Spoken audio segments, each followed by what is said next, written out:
People do not know whom to believe when it comes to AI search. And there are a lot of bad actors in the space who promote things that are not true. And there are people who are well-intended but are wrong. So can you share a little bit of your main learnings, key highlights from both conferences?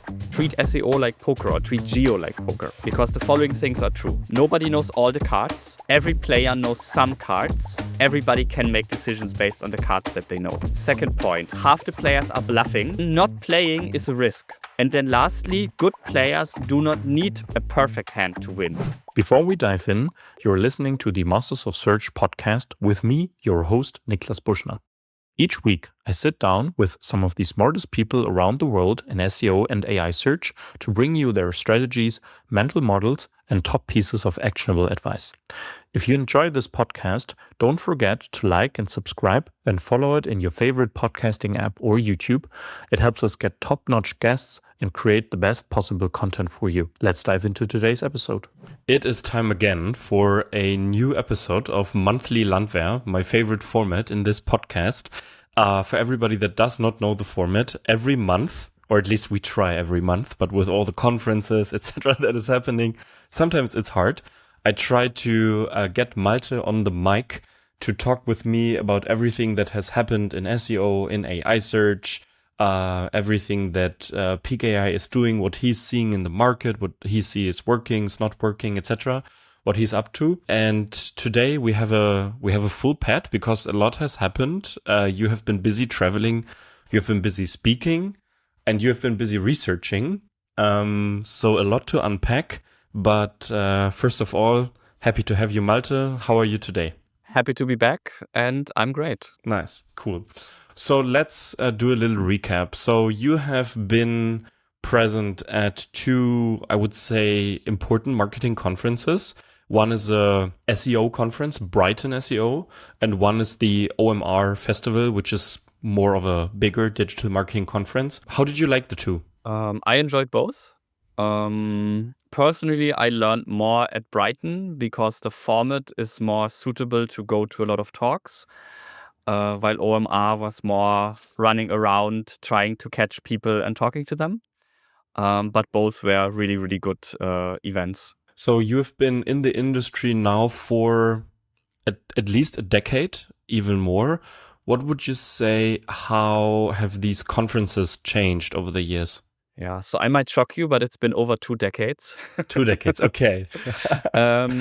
You seem so young and so fresh and so energetic. Thank you.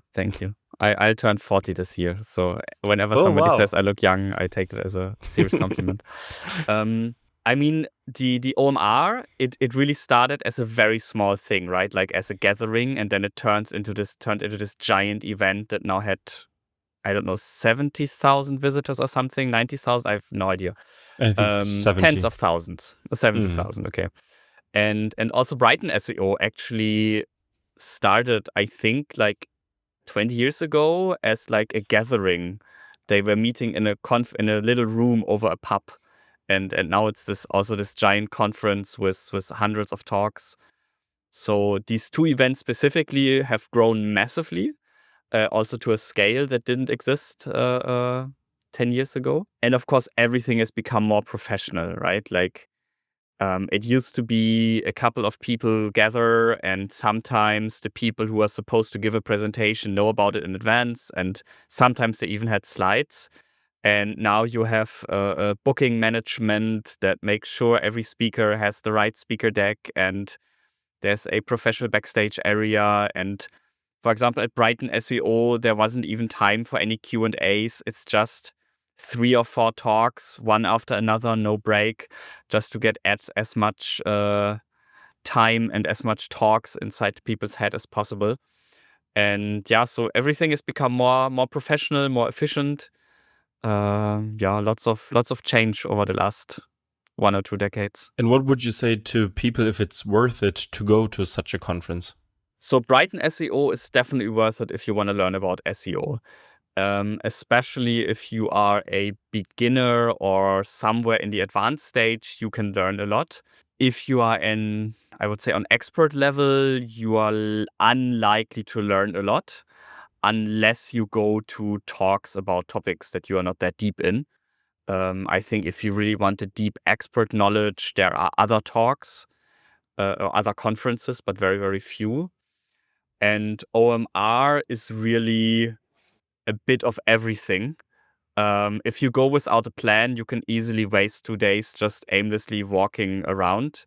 But if you want some speakers that you rarely catch, I mean, this year they had Tom Brady, for example. And when do you hear Tom Brady talk about marketing? Probably never.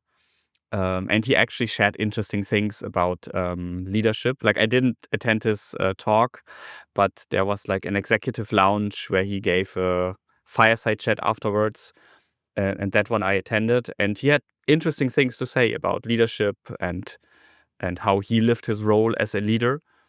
And I think in previous years, you had people like Kim Kardashian, Ashton Kutcher, etc., etc. So people you usually will not catch on a conference stage in Europe. And then, of course, there is just this huge exhibition at OMR, similar to the Mexico or such events. So if you want to talk to a lot of vendors, it's also a good, like just an efficient way to talk to a lot of people quickly. And did Tom Brady know anything about SEO or AI search? I don't know. Nobody asked him a question about it, but he knows about leadership and team culture. Okay, got it. What would you recommend for a more advanced, more senior people, expert level people? Which conferences or which events to attend? There is a technical SEO conference from Audisto in Hamburg once per year. I would say for technical SEO, that is the best event you can go to.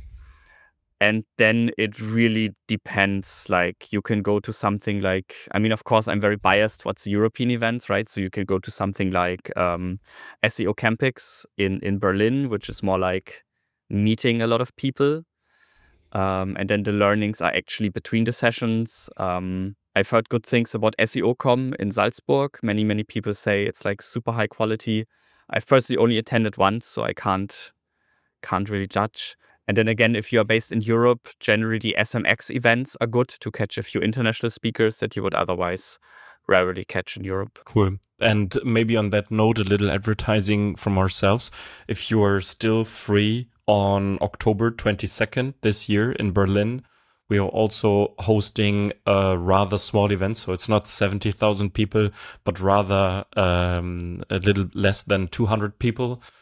Which will be the Masters of Search conference, where we partner with Peec AI and OMR Reviews, where we bring people on stage where we have not, at least when we record this, revealed everybody, but maybe there will be someone you know well from Peec AI. We will see. And I think the level of talks will be very hands-on expert knowledge that shares. So a little recommendation from my side. Now let's talk a little bit about what you learned on these conferences, because I think Brighton SEO is obvious that there's a lot of SEO knowledge to unpack. And even with OMR, I was very surprised, or like, let's say positively surprised, that at the stage where you spoke and where also I had the chance to give a keynote talk, there was a lot of AI search actually in the timetable. So can you share a little bit of your like main learnings, key highlights from both conferences? Yes. So I want to start with two frameworks that I learned. One is the yes-no framework. So basically, you go through a set of questions, and only if you answer yes, you're allowed to go to the next question, right? And the first question is there demand? That topic that you want to create your website about, your content, is there actually demand? Only if you say yes, you look at, is the space winnable for you? So does your brand actually have a chance to win? And then you check, do you have content and is it indexable? And if the answer to that is also yes, you should check, do you have some degree of visibility already? And you can apply this, by the way, to SEO or to AI search. It works for both. And if you are visible, the next question is, are you differentiated? If that is also true, you ask yourself, do I have social proof? Next question is, do I have positive brand sentiment? And only if this question, the answer is yes to all of these questions, only then do you start to measure and optimize. And until the answer is not yes to every single of these questions, you just should not think about measurement. You should work on that very thing, because that is the highest leverage thing you can do in that moment. And this resonated very well to me, because when I was an operator in the SEO field, to those who don't know, I used to be the person responsible for SEO at the largest European price comparison website, had a team of 30 to 40 people, or actually a couple of teams. And one thing I always drilled into people is to throw most best practices and most notions of doing something perfect out of the window, and to always think about what has the biggest impact right now. And it is not always to set up the perfect measurement and plan the yearly roadmap. Sometimes it is fix the very obvious thing that is a foundational issue. And that's why I just like this framework a lot. And there was another framework that also resonated with me, and it was treat SEO like poker, or treat geo like poker specifically. Because the following things are true. Nobody knows all the cards. Every player knows some cards. Everybody can make decisions based on the cards that they know. Second point, half the players are bluffing. This is very true in the geo space, where you have a lot of people who sell you magical AI content creation with 100,000 content pieces. Or also Google, for example, who is bluffing a lot when they talk about what works, what doesn't work.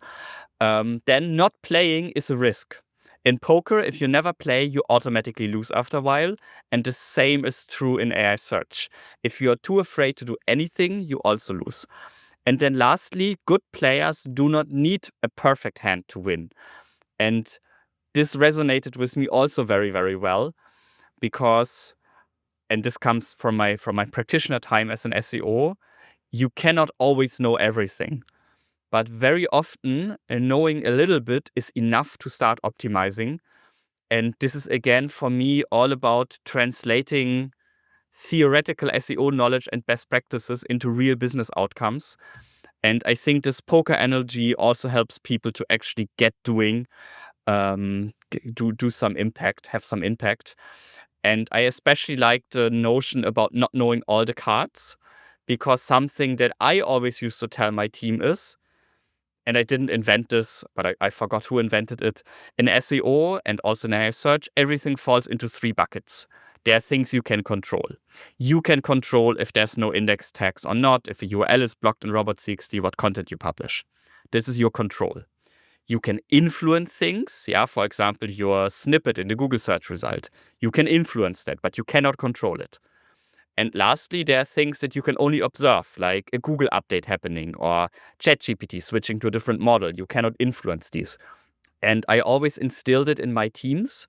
When we have a new observation and it's scary and big, let's think about which of these 3 buckets it falls into and then react appropriately. Because if there was a Google update, there's no need to panic and there's no need to do something today. We can probably analyze it tomorrow or next week. But if there is something wrong with our no index tags, we don't do that. We don't deal with that in a follow-up meeting. We deal with that right now because we can control it. And both frameworks, I think, also fit well in with this worldview that I have on how to make sure your work actually produces business outcomes. Do you have a cool name for that 3-bucket framework? I don't have a name, but if you have a great name in mind, we can now promote it under that name. Let's call it the Malte framework. Or the 3. I didn't invent it. I forgot who it was. There was another SEO who used to talk about it. I don't want to take credit for it. Okay. It's always a problem with who invented something and who made something popular. So can we give credits to the other frameworks, like the yes/no framework, for example? I have to admit, I didn't take notes with names of speakers, so I really forgot for almost everything where I heard it. Okay, no worries. Maybe we will crowdsource we will use the crowd intelligence to find the person who introduced this great framework, because it makes a lot of sense. Looking at this was mainly Brighton SEO, right? The takeaways you just shared? Or was it also from OMR? Most of my takeaways are from Brighton SEO. I attended only like 2 talks at OMR, I have to admit. And one was yours, and I don't want to share your learnings.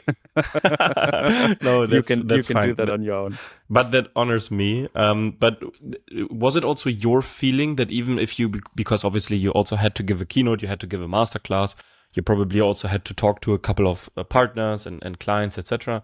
But was it also your impression that AI search really was a big thing on OMR this year? Yes, it was a big thing. And I mean, the OMR team also told me about it beforehand, that it would be a big topic.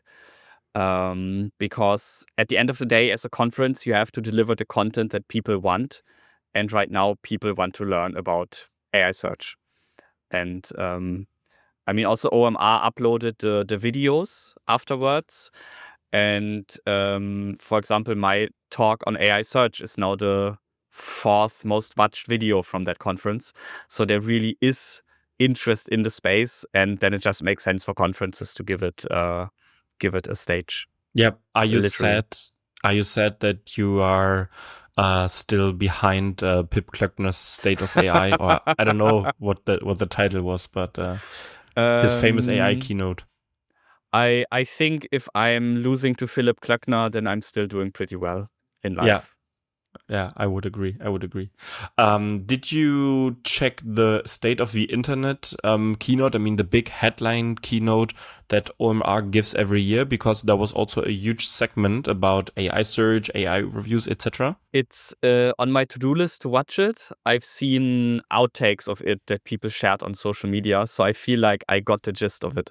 Okay, because I think there are a couple of takes in there where I would actually challenge OMR that this is somehow, some things are right, but some things are maybe a little bit more nuanced. For example, the whole idea of chunking the content. And they gave examples with FAQs, etc. And I mean, it always depends on who is the audience. For people that are not so deep in the space, you obviously have to make it very easy to comprehend. But what's your take on the whole idea of chunking the content? I 100% believe in it, and I also believe I've seen proof that it works countless of times. There's one important thing. You do not need to artificially chunk your whole content piece. Like, that is probably a bad thing, actually. But what works really, really well is if you have one, I call it a citation chunk. So one chunk, one paragraph of content that you specifically write in a way that it is citable by AI. And actually earlier today, I saw it work again for SimilarWeb who were doing it. It works well. Like, you should think about what is the key statement you want AI to get. And then you write one short paragraph, 2-3 sentences, maybe 50 words, and it must be self-contained, authoritative, and write it in a way that if an LLM would apply the EEAT criteria from Google, it would say, hey, this is good. Specifically name the entities, and it works. Like, if you have a paragraph that says, this is why that tool is good to track LLM visibility in the earlier mentioned countries and is probably like reliable, that LLMs are not going to cite that sentence, right? Because if you take it out of context, it contains almost zero information.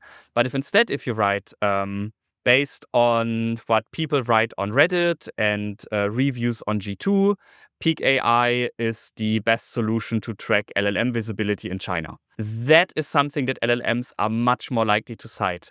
And to think about this at 1 or 2 places on the content that you create makes a lot of sense, and it works.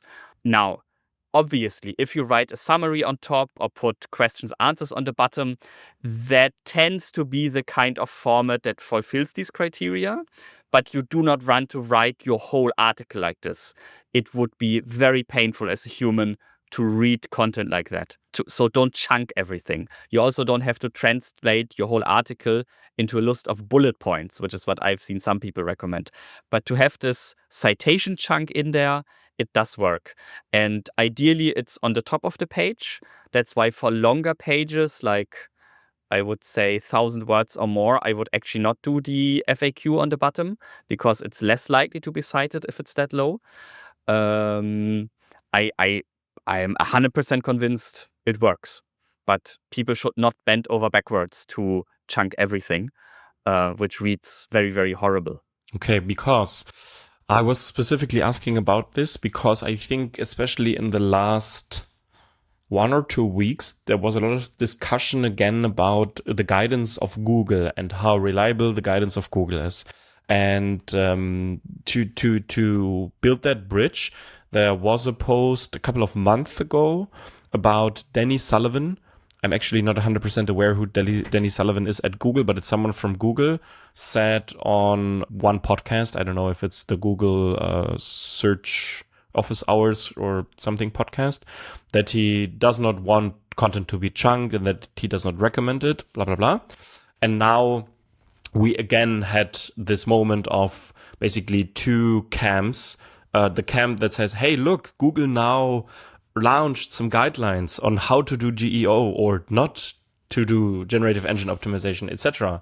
And then Google talking about your favorite topic, llms.txt, and somehow saying it's not important, but then also giving signals that it is important. So let's unpack that a little bit. What happened with this Google guideline thing? Yeah, so Danny Sullivan used to be search liaison before Google axed that role. So I would say he's like the main person in that webmaster-focused lobby and PR team. So unpacking this. First of all, why does Google give guidance? Google does not give guidance to make you a better SEO. Google gives guidance so that established brands don't mess up their SEO and don't fall victim to snake oil agencies. So that's why they say don't create doorway pages, because you get punished for it, right? Google has no incentive to make you or me rank better in Google. And Google, by the way, didn't say don't do chunking. Google said chunking is not needed for AI visibility. Just like Google says link building is not needed for visibility in search results. But we all know that link building can work really, really well, actually. And Google is not the authority for what works on Claude, Perplexity, Grok, or ChatGPT. Google is the authority for what works on Google.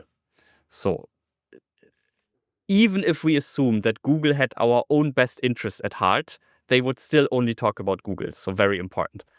And yeah, as I said, it's not a guide to be a better SEO. It's a guide to how to avoid really bad things.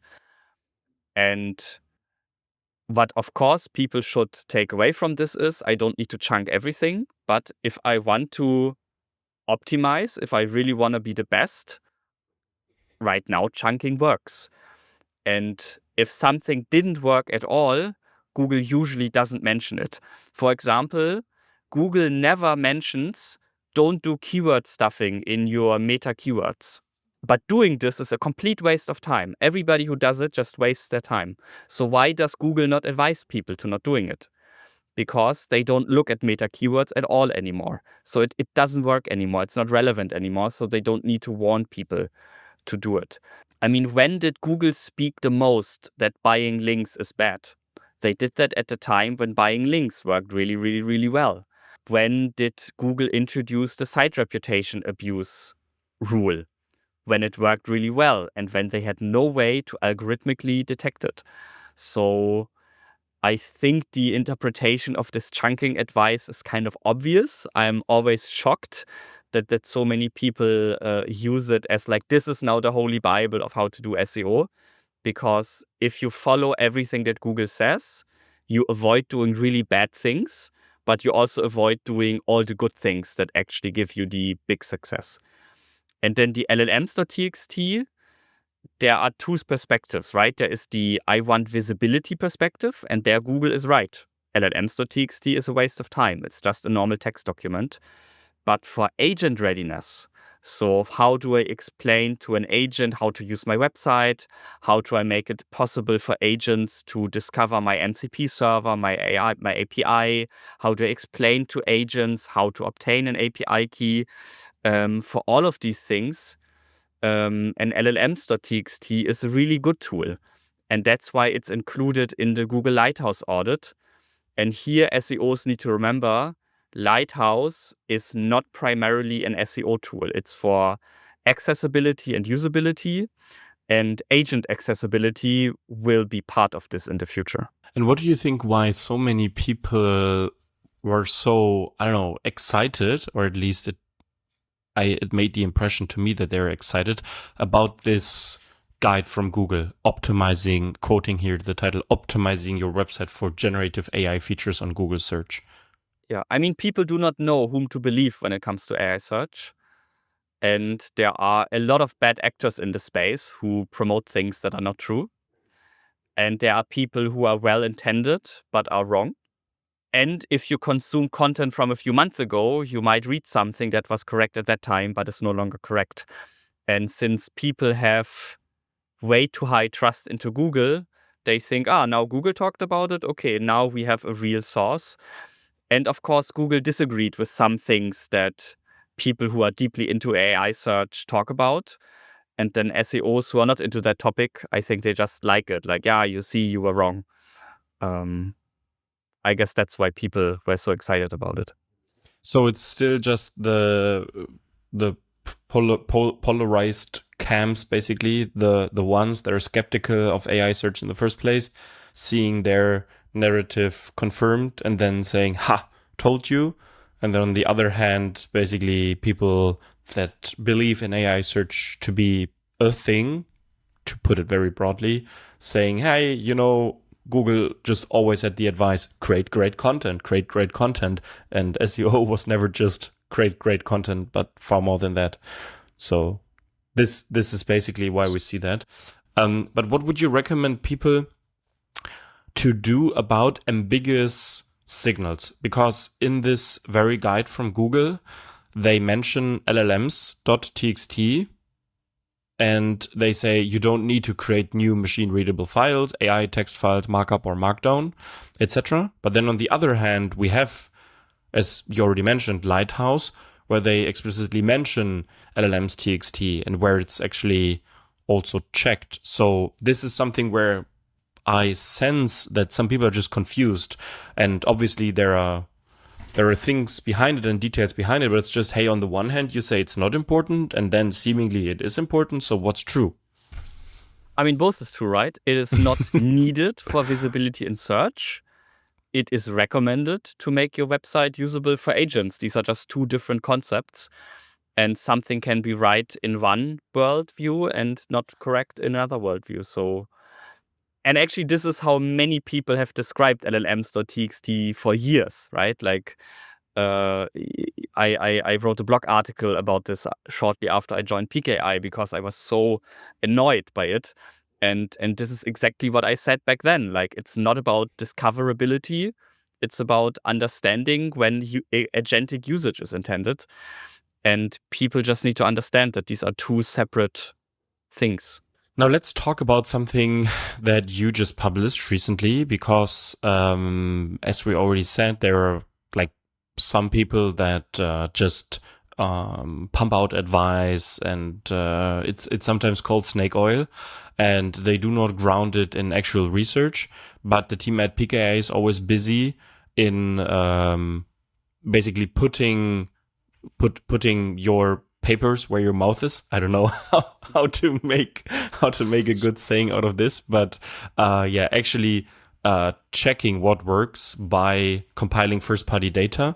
And you release something where you actually also have to explain to me what happened there with this whole research publication, etc., because it felt like, okay, is Peec AI now going into academics or something? But you published this paper which is called the Listicle Rank Effect, what 200,000 AI responses across 8 AI engines reveal about brand visibility. So the hook is definitely catchy with a lot of numbers. So please tell me what this is about. Yeah, we wanted to measure what is the impact of being mentioned in a listicle. And the first thing we did is we divided this into 3 data sets: third-party listicles, your own self-referential listicles you put on your own website, and competitor listicles. And then we try to build an understanding and try to model it out and put in a lot of effort to exclude the randomness. So not just do some correlation study where it always turns out, oh, popular brands are mentioned on top of listicles, but trying to correct for all of that. And if you want to know the details, please read the paper. But in essence, what we could take out as a learning is that for third-party listicles across very different industries, we could form a very good understanding of what the impact is. This was not true for your own listicles, and this was not true for competitor listicles. That doesn't mean that those don't work. It just means that the impact is not that well understood, observable, describable, which can have many reasons. We can talk about that later. And the main learning we had is, and let's simplify this, you have a listicle that is regularly cited in LLMs. You have two brands. One brand is number one in that listicle. The other brand is anywhere in the top 10.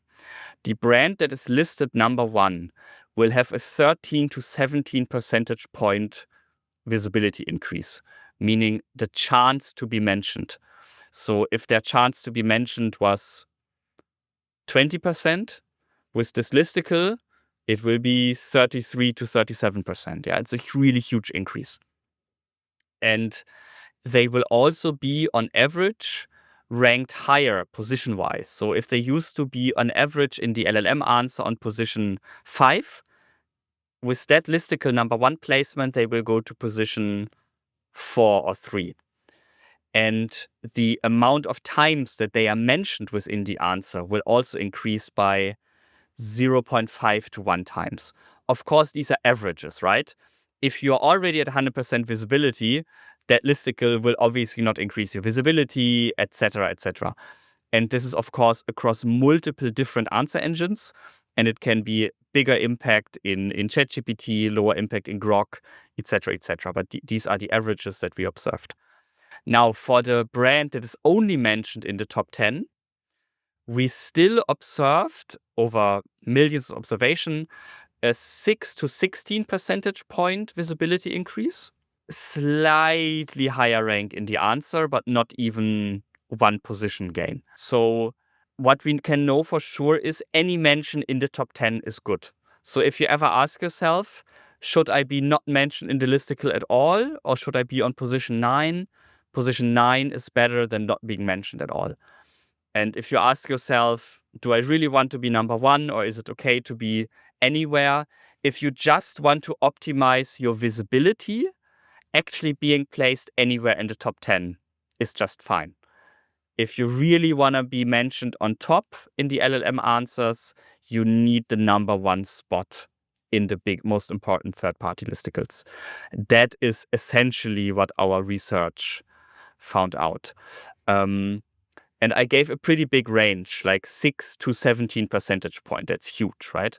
And that is because we found two criteria by which markets diverge. The one is mature versus new markets. A mature market means the LLM has probably in the model knowledge already information about the brands, already a perception on how important which brand is, like cars or airlines or which cities to visit or anything around that. And then the grounding process seems to be more about reassuring themselves of their model knowledge. But there's very little information gain coming from the grounding, right? There are very few new car companies, airlines, cities to visit. But in a very new market, there might be very low or outdated or even zero knowledge in the model itself. And then basically the grounding process is the main data source, sometimes the only data source, and then it has a huge impact. And so that's one dimension on which markets can diverge. And the other dimension is how common are listicles. Because there are markets where listicle is a very common content format, and then in some, these listicles tend to have a big impact, but each listicle on its own might have smaller impact. And there are cases where very few listicles exist, and then there might be like one major listicle from a super authoritative domain, that gets all the power. So these are the biggest differences.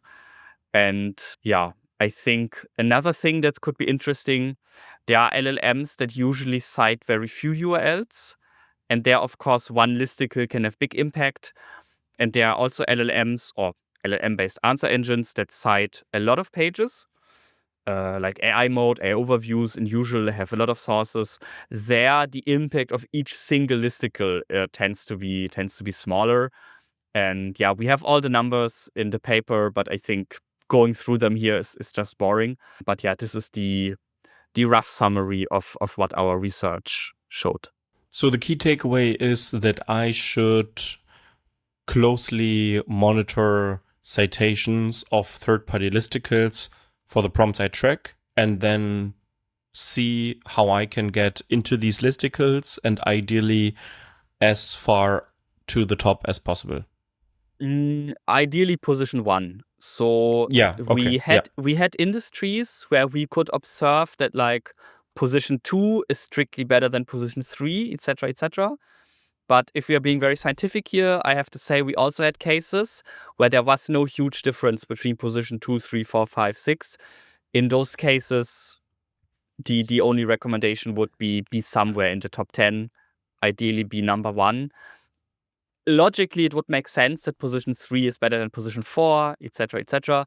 But actually, our data did not show that for every LLM and every industry we looked at. So we can still give this as a recommendation because it makes sense, but it's not actually something we can prove with data. And did you check in any way whether these listicles are like organic listicles, review sites, etc.? And even on review sites, we know that there are ways to sponsor certain positions, to bind to certain positions. So did you in any way differentiate, or could you check between organic, natural mentions in listicles and those that are paid or sponsored? We did not. But based on my industry knowledge, the vast majority of listicles have a paid aspect nowadays. There's very few motivation for third-party websites to create listicles outside of earning affiliate commissions or being paid to place someone on top. So if I see a listicle, I just assume that money was involved nowadays. And for these observations, and then obviously, as marketers always do, they try to exploit the hell out of it. Do you think that the grounding process, obviously this is speculative now, but the grounding process and how LLMs compile their citations and then form the answer, do you think that the strong influence of listicles will be lower over time because it's just so easily exploitable by buying myself into the top positions? I mean, I was thinking about Google back then and the top 10 Google results. And then some people were saying, okay, yeah, you can just buy your way to the top with Google ads, but you still had a lot of organic rankings. But if you think about Listicle, where every spot is paid for, then there's not really an organic play there anymore. Yeah, I do believe that the impact of these listicles will go down. I believe at some point it will make sense for all the LLM labs to build pipelines where they just consume Reddit content, Google Maps reviews, G2 reviews, etc. I mean, many of these are paid for also, but basically, based on what they find on the internet, create their own listicles because it is so the listicle world is so polluted now by artificially influenced rankings. And I think there is still a year or two left where listicles will work very, very well. But obviously, at some point, if it's so manipulated, LLMs will need to interfere. And did you also think about doing a similar analysis or study around self-promotional listicles and their impact? Because there's also a big discussion right now. Obviously, the tactic is very controversial, yet, as you also said in your OMR keynote, it maybe unfortunately still works. So it's a trade-off between I don't want to overdo because I don't want to harm my site long term, but if I don't do it now, then maybe a competitor with a higher risk appetite basically gets more growth than I will get. So did you also think about that, doing it for self-promotional listicles? I mean, we didn't just think about it, we tried it, but we couldn't find this clear takeaways that we had for the third-party listicles, which suggests that first-party listicles or own listicles, however you want to call it, have some different characteristics by which they are interpreted. In some data sets for some LLMs, there was a suggestion when you look at the data that maybe the top-ranked brand in a self-promotional listicle doesn't get the same boost that the other brands in that listicle are getting, but we could neither prove nor properly falsify this. And if all of your data is inconclusive or statistically not significant, then it makes little sense to publish it. So we did, but we couldn't find anything interesting that we thought is worth publishing.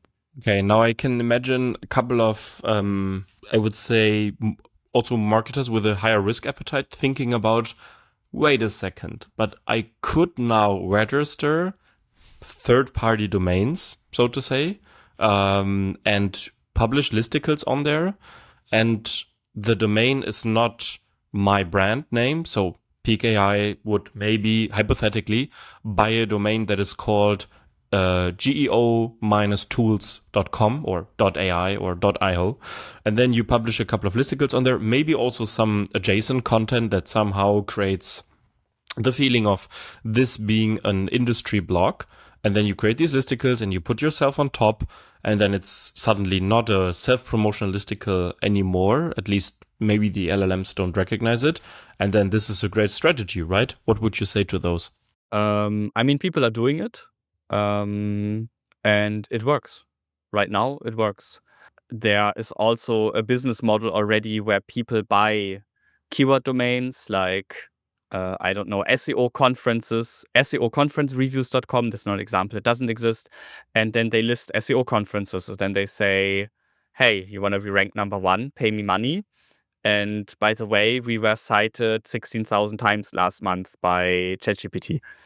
So there's really an industry being created around this right now. Obviously, it is problematic, but I'm just right now looking at a project I created specifically for this. And I see the domain that I'm monitoring is on position 4, 5, 6, 7, 8, on position 9. For is the 9 most cited domain in their space. Of course, like Reddit and YouTube I had, but this is a domain. It is cited in 15% of the prompts that I'm monitoring, and it has outstanding impact on which brands are recommended. And maybe that can be a follow-up study to see when the content of that domain changes because someone pays money to be the top domain at the top brand, how their brand visibility for this set of prompts changes. So yeah, people are doing this. Very interesting. I want to have a final take of you on this because I also asked it Lily Ray because I think it's not so easy to find the right balance between acknowledging and observing what's working right now that might be a little, let's say, sketchy or that has some nuance to it. Like maybe this is quite a strong example with buying the domain and then masquerading as a third-party domain, and actually it's just an advertorial portal, so to say. But then also thinking about the long-term impact. So will this work long-term? Does it harm my brand? Does it harm my website? But then also, I don't want to lose against the players with a high risk appetite that just do all these things now, and somehow they get the bigger share of the market. So what would you advise to people on, or do you have mental models also from your vast experience on how to find the right balance between what's working right now that might not feel right long term, and acknowledging that if you do not do it now, others will win, but then clapping yourself on the shoulder, yeah, but we're doing the right thing, also ethically, etc. So this is something that I'm pondering a lot about in the last month with all this stuff that is working, but then also not working. Yeah, long question. Yeah, no, this comes up quite regularly because I often meet with some of our larger clients and then they are like, okay, what is really working? And then I talk about things like this, for example, and then they're like, okay, cool, but like we can't do that. I think I would always look at what is in my toolbox, what am I comfortable to do? And if I'm a very large brand and I cannot publish listicles because somebody will sue me, then I should not publish listicles. And then do I pay an agency to create a website in their name and publish a listicle there to promote me? And do I think I can get away with that? And is it actually legal? These are all questions people have to answer for themselves. And I don't want to answer that for anybody. I would just give a warning that sometimes your brand is one of your most precious things and you should not ruin it. And you should also not ruin the reputation of your domain within Google if you are in this for the long run. If you have a multi-brand strategy, you could consider maybe going all in on AI visibility with one of these brands and then risking that it's gone at some point. And you can be smart and you can think about how can I leverage this. For example, reviews. You could create a page, radiant.com/reviews, and you just list reviews and awards you have won. And you cite from them and you have these citable chunks of like, said Radiant is the best SEO agency for startups and scale-ups in Europe. Or Radiant is the best AI search visibility agency in Berlin, or whatever. Like, if you find someone who said that about you, you could just quote them, you provide the source, that's completely legal, nobody can sue you for it. It's still maybe tiny bit cringe, but actually not that much. Like, it's very acceptable. Or you could say, you could make a page, Reddit. And you could just say things that people said about Radiant on Reddit. Like, Niklas is the best podcast host. If somebody said that, you say, Trash Hamster 98 on Reddit said Niklas is the best podcast host, link to the source, right? And then when LLMs have fan-out queries like SEO agency Reddit usually to look for Reddit as a source, but then because of how fan-out queries and retrieval systems like Google work, they would also maybe find this page and use it for grounding. So there are clever things you can do. And you just need to be a little bit creative and think about, like, you basically need to look at what works and you need to deconstruct it and then think about why does this work. And usually it's a combination of it is the exact content that would rank for the fan-out queries, and it is content that is digestible for LLMs. And it is content that is loaded with trust signals that an LLM, when it's reasoning about should I use this or not, makes it say, yeah, I should probably use this. So just deconstruct these methods, then think about it creatively. And I have seen companies come up with interesting things to do this, also in highly regulated industries, also in industries where the government is looking at you, also for brands that everybody on the planet knows. I can't talk about examples, of course, because this was like, I was not the genius who invented these ideas. I was just in the room when people had good ideas about this. So there are ways, and the key mechanic is deconstruct the mechanism that works, try to bring it back to the ingredients that work, and then just think about it from first principles. How can I apply this to some degree to my website, even if I'm not able to create a listicle for the, I don't know, best airline to fly with because my brand is too well known. Okay, this is a very helpful mental model actually around it. Thanks so much for sharing this. Last question I have is, besides what we talked about, what was an observation over the last 3 to 4 weeks that you found most surprising, or maybe that excited you, or just something that stuck with you from our space, no matter where it came from? I have a couple of small things and then one there I need to say a few sentences. I saw a study finally that proved that URLs with good core web vitals have a higher likelihood to be cited by LLMs. There was already data on this from like 2-3 years ago when Google had this SGE beta. But since then, I haven't actually seen anyone repeat it. Again, I forgot who did it, but we can maybe put that in the show notes. Yeah. I also saw that the kinds of sources that AI mode and AI overviews are using are super, super different. I knew this already, but it's like interesting to see that also other people are observing this, because you would think, hey, it's all based on Gemini, so it should be very similar, but it's so, so, so different. And I think it's caused by two facts. With AI overviews, you have always the regular links below it as like a fallback. So it needs to provide something else than these links, while AI mode is more like, this is the full service answer. And also the AI overview needs to be quicker. So you have less time to look at other sources, less time to apply typical like spam filtering, etc., etc. So these are things that really stuck with me. Then also at Brighton SEO, somebody showed a case study from Pretty Little Things, an online shop, where they changed some of their categories from something like jeans or dresses to intent-driven categories like airport outfits. And it worked so well, they actually sold out every single item in these categories. And some people might know that I've worked in e-commerce for a while. And without revealing any internal things from previous employers, I would just say I'm not surprised that this is working, and I'm happy that somebody talked about this publicly. I can very much encourage you to try to do that. And the final thing I want to mention is also from Brighton SEO. Somebody asked the audience for a thought experiment. If your next 1 million customers never visit your website, what does it mean for your branding, for your marketing, and for your content production?